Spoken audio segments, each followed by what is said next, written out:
सभी का स्वागत है। मेरा नाम रॉबिन है और आज मेरे साथ जुड़ रहे हैं एक बेहद खास मेहमान mark Minervini. Mark wall street पर 35 वर्षों से अधिक का अनुभव रखने वाले एक अनुभवी ट्रेडर हैं। अपने करियर के दौरान उन्होंने शानदार परफॉर्मेंस दी है, जिसमें 5.5 साल का ऐसा समय भी शामिल है जहां उन्होंने औसतन 200-220% वार्षिक रिटर्न हासिल किया, वो भी सिर्फ एक क्वार्टर में नुकसान के साथ। वो कई बेहतरीन ट्रेडिंग किताबों के लेखक भी हैं, जिनमें trade like a stock market wizard, think और ट्रेड लाइक अ चैंपियन और माइंडसेट सीक्रेट्स फॉर विनिंग शामिल हैं। इसके अलावा उन्हें जैक श्वेगर की मार्केट विज़र्ड्स में भी फीचर किया गया है। अंततः वो 1997 के यूएस इन्वेस्टिंग चैंपियन रहे हैं और फिलहाल 2021 के मनी मैनेजर डिवीजन में सिर्फ 3 महीनों में 111% की ग्रोथ के साथ लीड कर रहे हैं। मार्क, शो में आने के लिए आपका बहुत धन्यवाद। स्वागत है। नमस्ते, आपसे मिलकर मुझे भी बहुत खुशी हुई। यहाँ का माहौल वाकई खुशनुमा है। शुरुआत में मैं आपके माइंडसेट पर फोकस करना चाहता हूँ, वो कदम जो आपने एक सफल ट्रेडर बनने के लिए उठाए। आपने पहले के वीडियोस में कहा था कि आपको प्रॉफिटेबल बनने में लगभग 6 साल लग गए थे। ऐसे कौन से आहा मोमेंट्स थे जिन्होंने आपकी ट्रेडिंग में वाकई बदलाव लाया? अरे मेरे पास बहुत सारे आहा मोमेंट्स थे।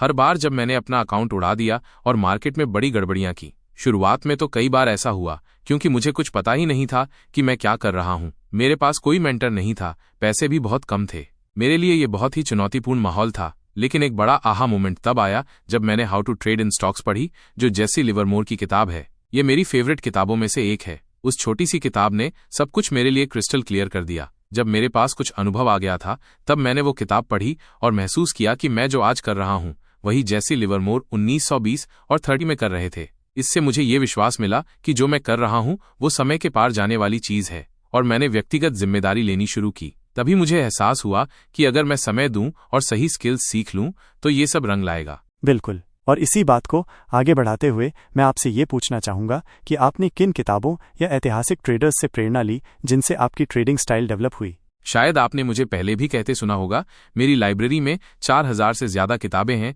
और मैंने लगभग सभी को पढ़ा है। लेकिन मैं ये कहूँगा कि कुछ गिनी चुनी किताबें ऐसी हैं जिन्हें मैंने 40 से 50 बार पढ़ा है। शुरुआत में मैंने कुछ किताबों को चुना जिन्हें मैं बेहद जरूरी मानता था और उन्हें बार बार लगातार पढ़ा जब तक कि मैं उस जानकारी को पूरी तरह आत्मसात नहीं कर सका। यही मैं लोगों से मेरी किताबों के साथ करने को कहता हूं, क्योंकि मेरी किताबें भी तो पिछले ज्ञान का संक्षिप्त संस्करण है और यकीनन भविष्य में और लेखक इन्हें और भी संक्षिप्त करके लिखेंगे। मैं यही कहूंगा कि कोई व्यक्ति 10 बेहतरीन किताबें 50 बार पढ़ें, बजाय इसके कि वो 500 किताबें पढ़े, क्योंकि न तो इतनी ज्यादा बेहतरीन किताबें हैं और न ही 500 किताबें पढ़ने से आप किसी एक स्टाइल में निपुण हो पाते हैं। आपको किसी एक स्टाइल को चुनकर उसमें महारत हासिल करनी चाहिए और उस स्टाइल की जरूरतों को अंदर तक समझना चाहिए। बिल्कुल, और जो भी आपकी किताबें पढ़ता है वो देखता है कि डिसिप्लिन बनाए रखना और रूल्स को सख्ती से फॉलो करना आपकी ट्रेडिंग का एक मुख्य हिस्सा है। क्या आप बता सकते हैं कि ये सब सुपर परफॉर्मेंस पाने के लिए कितना महत्वपूर्ण है? ये सबसे जरूरी चीज है। अगर आपके पास दुनिया की सबसे अच्छी स्ट्रैटेजी है लेकिन आप उसे फॉलो नहीं करते तो वो बेकार है, और अधिकतर लोग स्ट्रैटेजी को फॉलो नहीं करते। हजारों लोग मुझसे वर्षों में सीख चुके हैं, मेरे सेमिनार्स में आए हैं। लाखों लोगों ने मेरी किताबें पढ़ी हैं, लेकिन उनमें से कितने लोग वाकई में उस जानकारी को फॉलो करते हैं और डिसिप्लिन में रहते हैं? बहुत कम। लेकिन ये किसी भी प्रोफेशन में वैसा ही है। कितने लोग ग्रेट एथलीट्स बनते हैं, कितने बेहतरीन डॉक्टर या ट्रायल लॉयर बनते हैं? डिसिप्लिन ही सबसे ज्यादा मायने रखता है। दरअसल कुछ दिन पहले मेरे एक कनाडियन दोस्त ने मुझसे कहा, मुझे कहना पड़ेगा कि तुम सबसे ज्यादा डिसिप्लिन्ड इंसान हो जिसे मैंने अपनी जिंदगी में देखा है। और मैं कहूंगा कि मार्क रिची, हमारा अपना मार्क रिची, वो मेरे बराबर का है। अगर कोई है जो मेरी तरह डिसिप्लिन्ड है तो शायद वही होगा। बहुत बढ़िया। अब चलिए आपके ट्रेडिंग स्ट्रैटेजी और डेली रूटीन की तरफ बढ़ते हैं। लेकिन उससे पहले आपने माइंडसेट सीक्रेट्स फॉर विनिंग में प्राथमिकताओं के बारे में काफी बात की है। जो नए ट्रेडर्स सुपर परफॉर्मेंस हासिल करना चाहते हैं, उन्हें अपने लक्ष्य और प्राथमिकताओं को किस तरह से स्ट्रक्चर करना चाहिए? देखिए, जब आप अपनी जिंदगी को देखते हैं, मैं अब 56 साल का हूं और जब मैं पीछे मुड़कर देखता हूं तो शायद जब मैं 20 का था तब ये महसूस नहीं करता था। लेकिन अब 56 की उम्र में मुझे ये अच्छी तरह समझ में आता है कि मेरी जिंदगी में जो कुछ भी है और जो कुछ मैंने हासिल किया है वो सब उन्हीं चीजों की वजह से है जिन्हें मैंने अपनी प्राथमिकताओं की लिस्ट में सबसे ऊपर रखा। मेरी प्राथमिकताएं अब पहले जैसी नहीं हैं जो 20, 25 या 30 साल पहले हुआ करती थीं। अब मेरी प्राथमिकताएं ज्यादा पारिवारिक हो गई हैं, मेरी पत्नी, मेरी बेटी और मेरी सेहत। लेकिन अगर आप मुझसे पूछते कि जब मैं 25 या 30 का था तब मेरी प्राथमिकताएं क्या थीं, तो वो पैसा और सफलता होती। और ट्रेडिंग, स्टॉक ट्रेडिंग उस समय मेरी जिंदगी की सबसे ऊपर की प्राथमिकता थी, एक बेहतरीन ट्रेडर बनने की। तो आपकी जिंदगी ठीक उसी दिशा में जाती है जैसी आपकी प्राथमिकताएं होती हैं। जैसे सोकोटो ने कहा था, हर किसी को मार्केट से वही मिलता है जो वो चाहता है। यही मैं प्राथमिकताओं के संदर्भ में कहना चाहता हूं। जिसे आप प्राथमिकता देते हैं वही आपको मिलेगा। आपकी जिंदगी का नतीजा भी आपकी प्राथमिकताओं के क्रम में ही आएगा। तो अगर आप एक महान ट्रेडर बनना चाहते हैं तो ये आपकी लिस्ट में सबसे ऊपर होना चाहिए। आप ओलंपिक्स में गोल्ड मेडल ऐसे नहीं जीत सकते कि आप सिर्फ पार्ट टाइम ओलंपिक एथलीट बने। आपको उसे अपनी सबसे बड़ी चाहत बनाना होगा।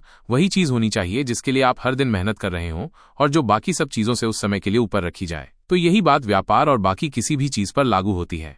बिल्कुल समझ में आता है। अब जब हम आपकी ट्रेडिंग स्ट्रैटेजी की बात कर रहे हैं तो उसका एक अहम हिस्सा है वॉलेटिलिटी कंट्रैक्शन पैटर्न यानी वीसीपी, जिसके लिए आप जाने जाते हैं। लेकिन मुझे लगता है कि बहुत से लोग इसे सिर्फ एक चार्ट पैटर्न की तरह देखते हैं। क्या आप समझा सकते हैं कि इसके पीछे सप्लाई और डिमांड में वास्तव में क्या चल रहा होता है जो इस पैटर्न को बनाता है? ये सिर्फ याद रखने की चीज नहीं है बल्कि समझने की चीज है। बिल्कुल, ये समझने की चीज है। मैंने कभी सोचा भी नहीं था कि वीसीपी इस तरह पॉपुलर हो जाएगा जैसा कि आज हो गया है। ये खुद में एक शब्दावली बन चुका है और मुझे खुशी है कि ऐसा हुआ। मैंने इसे इसलिए डेवलप किया था क्योंकि जब मैंने दूसरों को सिखाना शुरू किया तो मुझे समझाने में दिक्कत हो रही थी कि उन्हें चार्ट पर क्या देखना चाहिए। मैं देख रहा था कि बहुत से लोग ओनील की स्टडी को फॉलो कर रहे थे और कप विद हैंडल पैटर्न ढूंढ रहे थे। फिर मैंने अपने चीट एरियाज डेवलप किए जो कुछ हद तक कप विद हैंडल जैसे थे लेकिन लोअर हैंडल के साथ। उन्हें समझाने के लिए मैंने वीसीपी बनाया और दिखाया कि प्राइस एक्शन में कैसे टाइटनिंग संकुचन आता है। वीसीपी असल में एक पैटर्न नहीं बल्कि एक विशेषता है।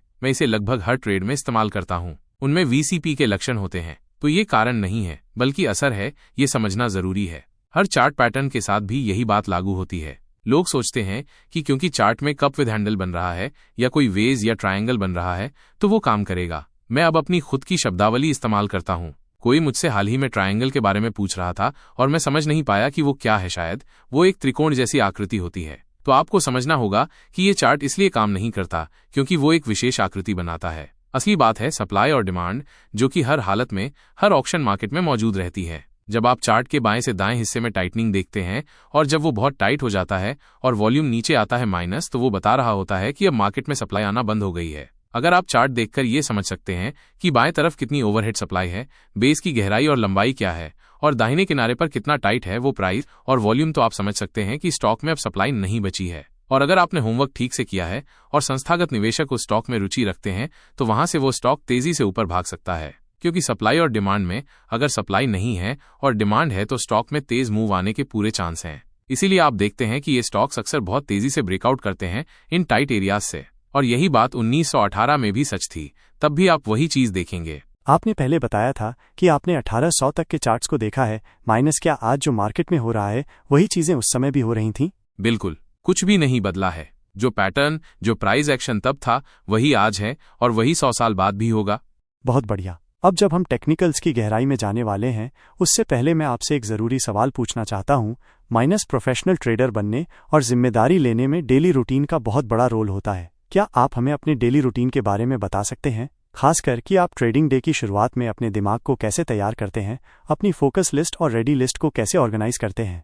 37 सालों से मैं ये कर रहा हूं तो अब मेरी रूटीन काफी सेट हो चुकी है। ये कोई बहुत एक्साइटिंग या जटिल प्रोसेस नहीं है, बहुत जल्दी हो जाता है। सुबह उठते ही मैं 5 से 10 मिनट बस शांति से लेटा रहता हूं। उस समय मैं ब्रीदिंग एक्सरसाइज करता हूं और अपने दिन की प्लानिंग दिमाग में दोहराता हूं। टीवी ऑन करता हूं ये देखने के लिए कि मार्केट में कुछ बड़ा हो रहा है या नहीं, माइनस जैसे बहुत बड़ा डाउन होने वाला है या अप होने वाला है। अगर ऐसा लगता है कि मार्केट बहुत नीचे जाने वाला है तो मैं तुरंत अपने माइंड में प्रोसेस शुरू कर देता हूं। अगर कोई स्टॉक गैप डाउन हो गया तो क्या करूंगा? अगर कोई स्टॉक बहुत तेजी से गिरा तो कैसे हैंडल करूंगा? यानी मैं संभावनाओं को विजुअलाइज करता हूं। उसके बाद मैं उठता हूं और डेस्क पर जाता हूं। लेकिन ध्यान रहे, मेरा सारा काम रात में ही हो चुका होता है। जिन स्टॉक्स को मैं खरीदना चाहता हूं या जिनमें स्ट्रेंथ पर बेचने की सोच रहा हूं वो सब मैंने पहले ही तय कर लिया होता है। अब बस एग्जीक्यूट करना होता है। मैं देखता हूं कि वे स्टॉक्स पिवट पॉइंट्स की ओर मूव कर रहे हैं या नहीं। मेरी वॉच लिस्ट चेक करता हूं, सब कुछ ऑर्गेनाइज करता हूं और फिर मैं ट्रेडिंग के लिए रेडी हूं। जैसे मैंने कहा, सब कुछ ओपन से पहले ही हो चुका होता है। और आपका वीकली रूटीन कैसा होता है? आप VCPS और ट्रेड आइडियाज को कैसे सर्च करते हैं? क्या आप फंडामेंटल्स को भी उतना ही महत्व देते हैं जितना टेक्निकल्स को? और आपके कुछ नॉन नेगोशिएबल यानी ज़रूरी क्राइटेरिया क्या हैं? मुझे याद है आपने अपनी किताबों में ट्रेंड टेम्पलेट की बात की थी।